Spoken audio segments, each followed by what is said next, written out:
Dr. Graham Foster stood in the boardroom, face drained of color, staring at the patent filing document the company's legal team had just placed in front of him.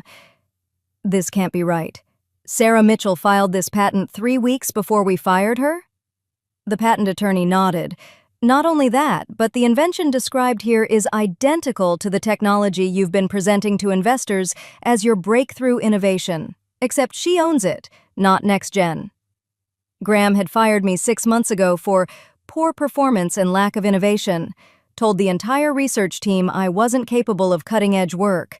Now he was realizing that the innovation he'd been taking credit for, the technology worth $50 million to the company, legally belonged to me, and I had the lab notebooks to prove it. My name is Dr. Sarah Mitchell.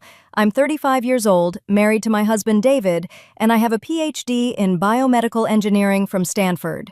For 6 years, I worked as a senior research scientist at NexGen BioTech Industries in Boston, developing medical diagnostic technology. I was passionate about my work, the kind of scientist who'd lose track of time in the lab, who'd wake up at 3 a.m. with a solution to a problem, who'd rather run experiments than attend meetings. My specialty was rapid diagnostic testing, creating devices that could detect diseases in minutes instead of hours or days. I'd published 12 peer-reviewed papers. I'd contributed to 3 major patents that NexGen owned. I was good at what I did. More importantly, I loved it. Then Graham Foster became our research director. Graham was 48, Cambridge educated, and had more interest in corporate politics than actual science. He'd done solid work early in his career, but for the past decade, he'd focused on managing, networking, and taking credit for other people's discoveries. His arrival at NexGen 2 years ago changed everything. The collaborative environment disappeared. Graham reorganized the research teams, putting himself in charge of all major projects. He'd attend lab meetings, contribute nothing useful, then present our progress to executives as his own leadership achievements. Most of us tolerated it. That's how corporate science works. The person with the title gets the credit, even if they didn't do the work. But things escalated when I started working on what would become the breakthrough. 18 months ago, I began developing a new rapid diagnostic technology for detecting bacterial infections. The existing methods took hours and required expensive lab equipment. I wanted to create something portable, fast, and accurate enough for use in emergency rooms or remote clinics. I worked on it obsessively. Late nights, weekends, hundreds of iterations. My husband joked that I was married to the lab. After 8 months, I had a working prototype. It could detect 12 different bacterial infections in under 5 minutes using a single drop of blood. The accuracy rate was 97%, better than anything on the market. I was ecstatic. I documented everything meticulously in my lab notebooks. Every experiment, every failure, every refinement. That's standard scientific practice. Your lab notebook is your proof of invention. I presented the prototype at our quarterly research meeting. The room went silent when I showed the results. Even Graham looked impressed. Sarah, this is exceptional work. This could be commercially viable. I want you to write up a full technical specification. We'll need to move quickly on patent filing. I spent the next 3 weeks writing the most comprehensive technical document of my career. Every detail, every mechanism, every potential application. I submitted it to Graham for review, assuming he'd forward it to our patent attorneys. That's when things got strange. Graham called me into his office a week later. Sarah, I've reviewed your diagnostic technology. It's interesting, but not quite ready for patent filing. Too many technical gaps. I'm going to work with you to refine it. What gaps? The prototype is working perfectly. We've run 200 successful tests.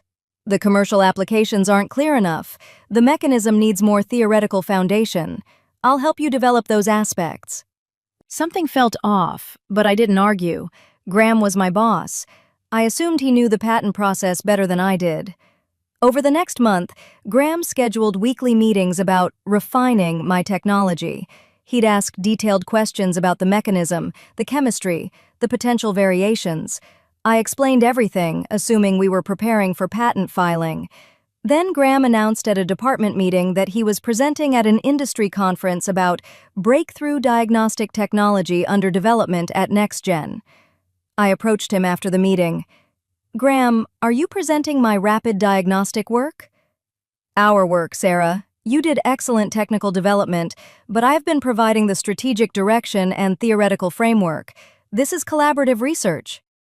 "But I invented the core technology. Shouldn't I be co-presenting?" "Sarah, you're not ready for that level of visibility. Let me handle the industry relationships. You focus on lab work." That's when I realized what was happening. Graham wasn't helping me refine the technology for patent filing. He was learning it so he could claim co-invention, or worse, primary invention. I went home that night and told David everything. "Sarah, you need to file that patent yourself, immediately." "I can't. It's work for hire. Anything I invent at NexGen belongs to NexGen." "But if Graham is trying to steal credit, you need proof that you invented it first. Talk to a patent attorney, not NexGen's attorneys, your own." He was right. I contacted Kevin Park, a patent attorney my grad school advisor had recommended. I met him over coffee and explained the situation. Kevin listened carefully. "Sarah, do you have documentation proving you invented this technology independently?" 18 months of lab notebooks, every experiment, every iteration, all time-stamped and witnessed by my lab assistant. "Good. Here's what you need to understand. If you invented this before Graham got involved, and you can prove it, you have rights to that invention. Yes, NexGen might have work-for-hire claims, but if Graham tries to patent it himself or claim primary inventorship fraudulently, your documentation protects you." "Should I file a patent application now?" "Provisional patent application. It establishes your priority date, proof you invented this on a specific date. It costs about $2,000 and buys you a year to file the full patent. Do it today, don't wait." I filed the provisional patent that afternoon. Every detail from my lab notebooks, my name as sole inventor, priority date established. 3 weeks later, Graham fired me. Graham called me into his office on a Wednesday morning. HR director was there too, never a good sign. "Sarah, we need to discuss your performance." "My performance? I just completed the diagnostic technology project. It's working perfectly." "That's actually the issue. Your work on that project has been adequate, but it lacks the innovation we expect at your level. You've been executing tasks rather than demonstrating creative problem-solving." I stared at him. "I invented an entirely new diagnostic technology from scratch. How is that not innovative?" "The core concept was already established. You did solid technical development, but the creative breakthrough came from strategic guidance. We need scientists who can generate original ideas independently." This was insane. I generated the original idea. I developed it entirely.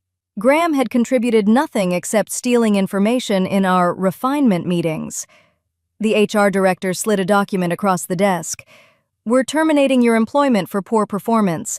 You'll receive 2 weeks severance. Please collect your personal items and surrender your badge today." My hands were shaking.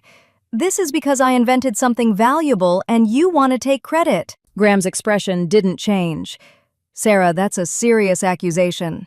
I suggest you be careful about making defamatory statements." "It's not defamation if it's true." "Please collect your things. Security will escort you out." I went back to my lab in a daze. Martin, my lab assistant, looked shocked. "Dr. Mitchell, what happened?" "I've been fired. For poor performance, apparently." "That's insane. You're the best scientist here." I lowered my voice. "Martin, I need you to do something for me. Make copies of all my lab notebooks from the past 18 months.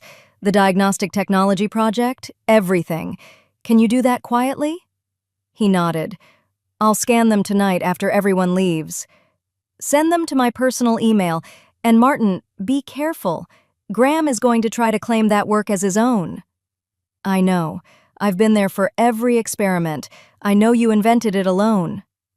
2 days later, Martin sent me encrypted files containing every page of my lab notebooks, complete documentation of the entire invention process. 1 week after that, I saw Graham's name on the program for the industry conference. His presentation title? Novel Rapid Diagnostic Technology, a breakthrough in point-of-care testing. My technology, my work, his name. I called Kevin Park immediately. Kevin, Graham is presenting my invention at a conference as his own work. What do I do? Do you have your provisional patent filed? Yes, 3 weeks before he fired me. Perfect. That establishes you as the prior inventor. Let him present. Let him claim credit publicly. The more evidence we have of him misrepresenting inventorship, the stronger your case becomes. But won't that let him patent it first? He can't patent it first. You already have the priority date. And Sarah, there's something else you should know. If NexGen tries to patent your invention with Graham as inventor, they'll be committing fraud. Patent law requires accurate inventorship. If they list the wrong inventor, the patent is invalid. What should I do? File the full patent application now. List yourself as sole inventor. Include all your documentation. Then wait. If Graham or NexGen tries to file their own patent, we'll have grounds for an inventorship dispute. And you'll win because you have proof. I filed the full patent application that week, $16,000 in attorney fees that wiped out most of my savings, but it was worth it. Then, I waited. Graham presented at the conference. According to people who attended, he described his breakthrough technology in detail. He took credit for everything. He fielded questions about applications and commercialization. He was so confident, so sure he'd gotten away with it. 2 months after I was fired, NexGen announced a major investment deal. $50 million from a venture capital firm specifically to commercialize the rapid diagnostic technology. The press release quoted Graham extensively. This innovation represents a paradigm shift in diagnostic medicine. Our team has worked tirelessly to develop this breakthrough. Our team, meaning him. My former colleague Lisa Thompson called me. Sarah, did you see the press release? Graham's claiming he invented your technology. I saw it. This is fraud. You need to do something. I already did. I filed a patent 3 months ago. My name is inventor. Full documentation. Oh my God, does Graham know? Not yet, but he will soon. 3 weeks later, NexGen's legal team began their patent application process. They listed Graham Foster as primary inventor. Kevin called me the day after NexGen filed. Sarah, they just made a very expensive mistake. They filed a patent application with false inventorship. We need to challenge this immediately. Kevin filed an inventorship challenge with the patent office.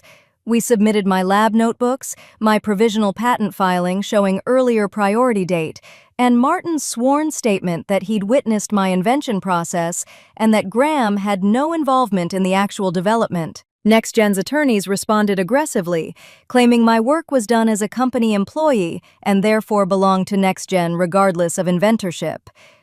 Kevin's response was brilliant. NexGen may have work-for-hire rights to inventions created by their employees. However, Dr. Foster is not an employee. Dr. Mitchell is the inventor. If NexGen wants rights to the invention, they need to negotiate with the actual inventor. The patent office scheduled an interference proceeding, essentially a legal hearing to determine who invented the technology first. NexGen's attorneys demanded all my documentation. We provided everything.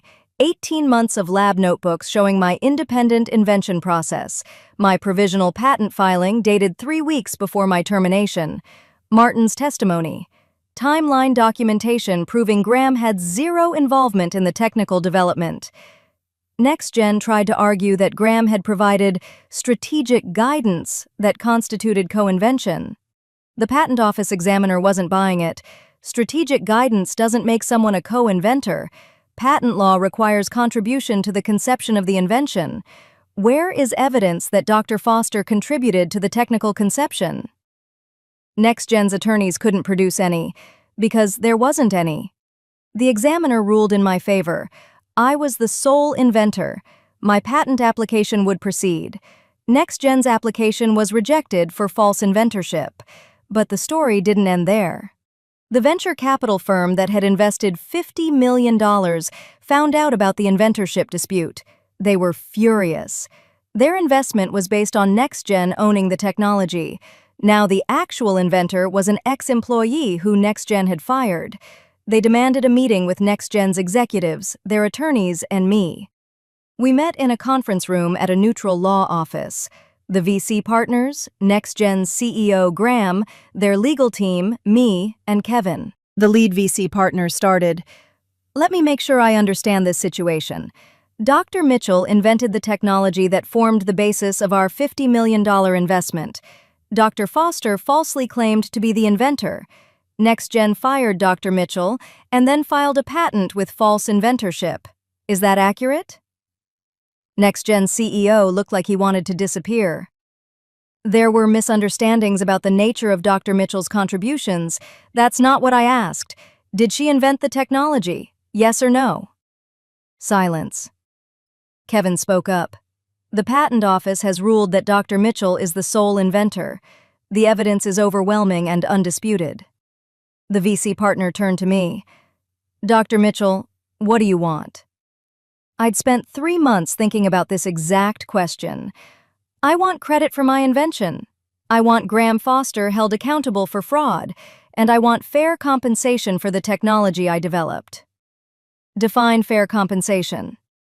$5 million for the patent rights, and a public acknowledgement from NexGen that I invented the technology. Graham finally spoke. "That's extortion." "No, that's negotiation. You committed fraud by falsely claiming inventorship. You fired the actual inventor to steal her work. Dr. Mitchell is being quite reasonable. She could pursue criminal charges for theft of intellectual property." The VC partner looked at NexGen's CEO. "Pay her and fire Foster, today, or we pull the entire investment." NexGen's CEO nodded slowly. "We'll draft the agreement." Graham's face went from red to white. "You can't fire me over a misunderstanding." "This wasn't a misunderstanding. This was fraud that almost cost us $50 million. You're done." 2 weeks later, I had a signed agreement. $5 million for the patent rights. Full public acknowledgement of my inventorship. NexGen retained rights to commercialize, but my name would be on everything. The patents, the publications, the product. Graham was terminated for cause. No severance. No references. His reputation in the industry destroyed. The VC firm actually offered me a position as Chief Scientific Officer for the Diagnostic Technology Division. $300,000 salary plus equity. I accepted. 1 year later, the rapid diagnostic technology launched commercially. It's being used in emergency rooms across the country. We're in talks with international distributors.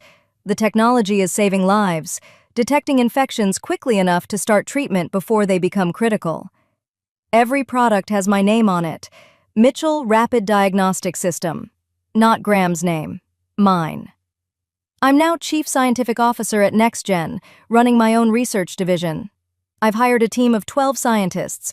We've filed 4 additional patents in the past year, all with accurate inventorship attribution. My salary is 4 times what I was making before. The equity stake is worth potentially tens of millions if the company goes public. But more than the money, I have something Graham can never take away.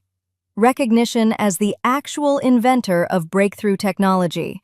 I've published 3 papers about the diagnostic system. I've presented at conferences.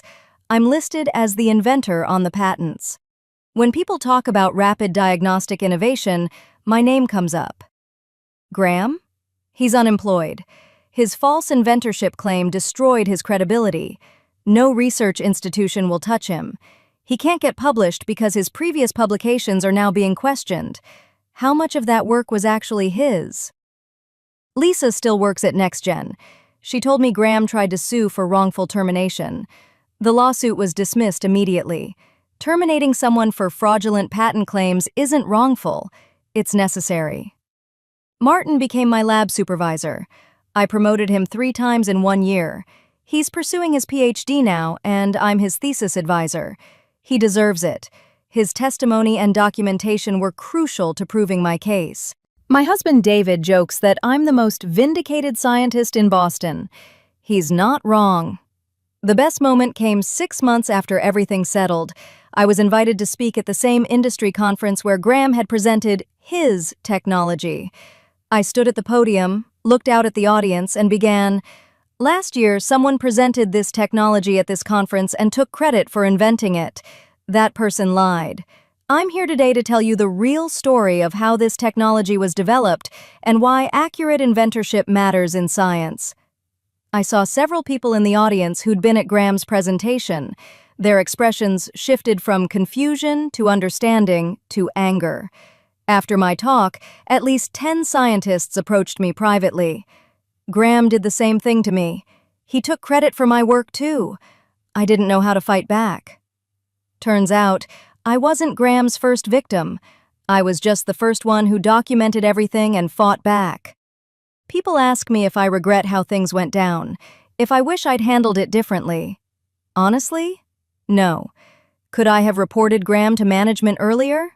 Maybe. But would they have believed me over their research director? Probably not. Filing that provisional patent was the smartest decision I ever made. It gave me legal protection and established my priority as inventor. Without it, Graham would have successfully stolen my invention. Here's what I learned. In science, documentation is everything. Lab notebooks aren't just records, they're legal proof.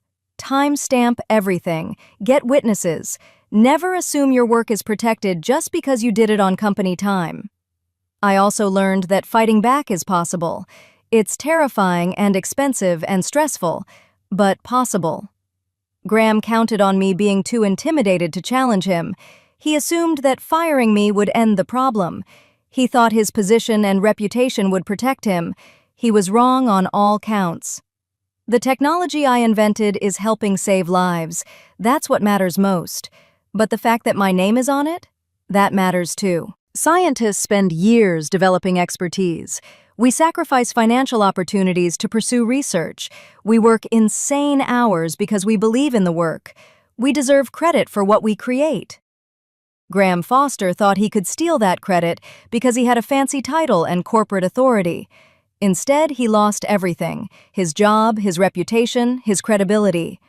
I gained everything: recognition, compensation, and proof that innovation can't be stolen if you document it properly.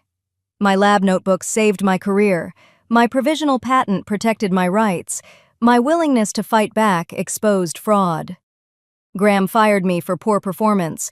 The patent office, the venture capital firm, and the market all proved he was catastrophically wrong. Sometimes the best revenge is being right, and having the paperwork to prove it.